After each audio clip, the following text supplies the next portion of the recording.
Donald Trump, shugaban ƙasar Amurka, ya yaba wa shugaban Najeriya Bola Ahmed Tinubu kan matakan da yake ɗauka wajen yaƙi da ta'addanci. Haka zalika za ku ji cewa babu adalci a shari'ar da ake yi wa 'yan Boko Haram a Najeriya, kamar yadda ƙungiyar nan mai kare haƙƙin ɗan adam Human Rights ta yi magana. Masu saurare, ku gyara zama domin jin rahotannin labaran da muke tafa da su dudai akan ƙasar ta Najeriya. Amma bari mu fara da rahoton da ke batu kan Donald Trump yayin da ya bawa shugaban Najeriya Bola Ahmed Tinubu. Shugaban ƙasar Amurka Donald Trump ya yaba wa shugaban Najeriya Bola Ahmed Tinubu kan abin da ya kira ƙwazon jagorancinsa wajen yaƙi da ta'addanci da kuma magance matsalar tsaro a Najeriya. Fadar shugaban ƙasar ce a cikin wata wasiƙa da Trump ya aike wa Tinubu, ya ce yana yaba wa shugaban Najeriya kan ƙudirin da yake da shi na magance matsalolin da suka addabi ƙasar, musamman har-haren da ake shafar har-haren da ke shafar al'ummomin Kiristoci. Trump ya ce babban abin alfahari ne gare shi yana tare da Tinubu wajen yaƙi da 'yan domin ƙarfafa Najeriya da bunƙasa ta, ya kuma bayyana cewa dangantakar Amurka da Najeriya na da matuƙar muhimmanci a wannan lokaci da rikice-rikice ke ƙaruwa a yammacin Afirka da sauran sassan duniya. A cewarsa, ƙasashen biyu suna da buri ɗaya, na yaƙi da ta'addanci ta kowane fanni, kuma yarjejeniyar haɗin gwiwar tsaro ta shekarar 2026 tsakanin Amurka da Najeriya ta samar da ingantaccen tsarin cimma wannan buri. Donald Trump ya ce yana alfahari Donald Trump ya ce yana alfahari da tura runduna ta musamman ta sojojin Amurka domin horar da sojojin Najeriya tare da samar musu da ƙwarewa da kayan aiki da bayanan sirri da za su taimaka wajen kare ƙasar da kuma tabbatar da tsaron 'yan ƙasar. A cewar gwamnatin Najeriya ta hannun Bayo Onanuga, daga cikin nasarorin haɗin gwiwar da ƙasashen biyu suka kulla akwai harin da aka kai ranar 16 ga watan Mayu kan maɓoyar mayakan ISIS a yankin tafkin Chadi, wanda ta ce ya yi sanadiyar kashe babban jagoran ƙungiyar Alminoki da wasu manyan kwamandojinsa.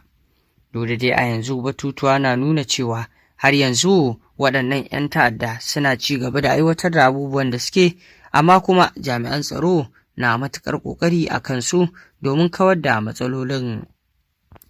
To a ɗaya rahoton kuma, kamar yadda hukumar Human Rights ta yi magana, ta ce babu adalci a shari'ar da ake yi wa 'yan Boko Haram a Najeriya. Ƙungiyar kare haƙƙin ɗan adam ta Human Rights Watch HRW ta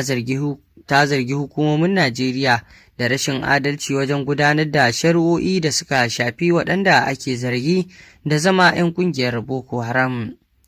A wani rahoto da ta fitar ranar Laraba, ƙungiyar ta ce ba a yin adalci a shari'o'in da ake yi ga waɗanda rikicin Boko Haram ya shafa tsawon shekaru.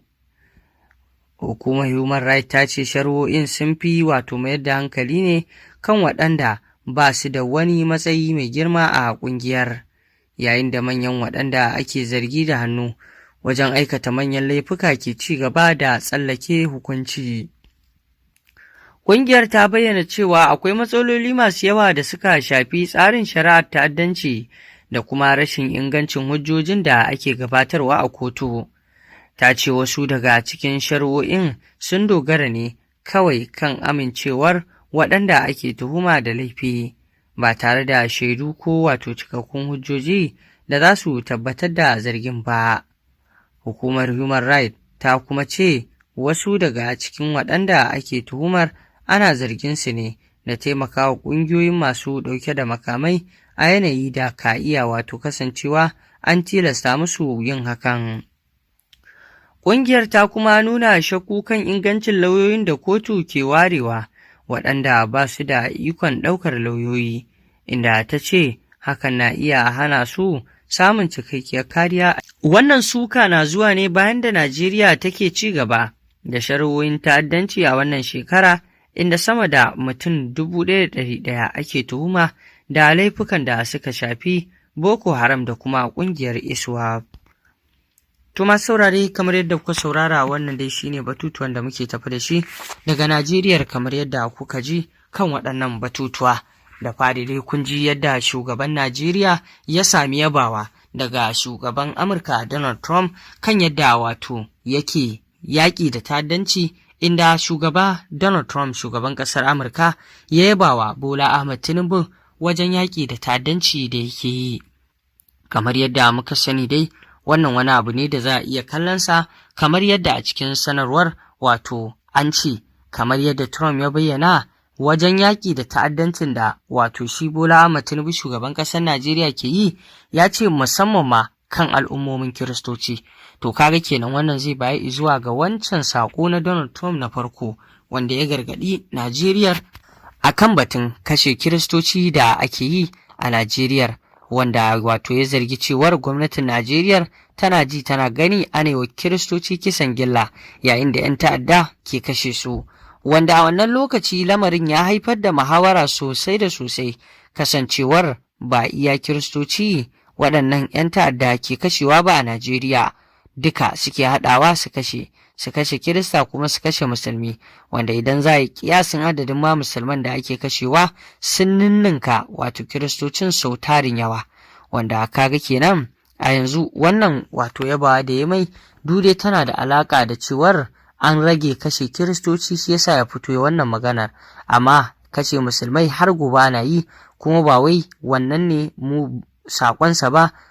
kuma ba wai wannan ne wato sakonsa ba, sakonsa akan abin da ya shafi Kiristoci ne kawai, ba wai al'ummomin Najeriya ba. Wannan abu ne da yake a bayyane, ba wai a ɓoye ba. Allah, muna roƙonka dai ka kawo mana wannan ƙarshe na ta'addanci da yake wakana da masu hannu a ciki da masu aikatawar. Allah, muna roƙonka ka tona masa asiri, kai mana maganin su, idan kuma masu shiriwa ne, Allah ka fi mu sanin wato abin da ya dace. Allah ka shirye su idan masu shiriwa ne. Haka zalika, a rahoton ƙarshe kuma kun ji yayin da ƙungiyar Human Rights take batun cewa babu adalci a cikin hukuncin da ake yi wa wato waɗanda aka kama da wato batu ko hannu a cikin wato Boko Haram, inda babu shakka su a wajen wannan hukuma ta Human Rights suna ganin cewa wato ana hukunta waɗanda suke ƙananu ne a cikin harkar, waɗanda kuma suke manya suna tsallake hukunci. To ya zama wajibi a haɗe hukunci, a yi wa kowa yanda za a yi wannan, a yi wa wannan, abin da dai ita Human Rights ke gani kenan. To masu saurare, ƙarshen rahotannin labaran kenan da muke tafa da su. Ku ci gaba da bibiyar mu domin sanin abubuwan da ke faruwa a duniya baki ɗaya. Mun gode.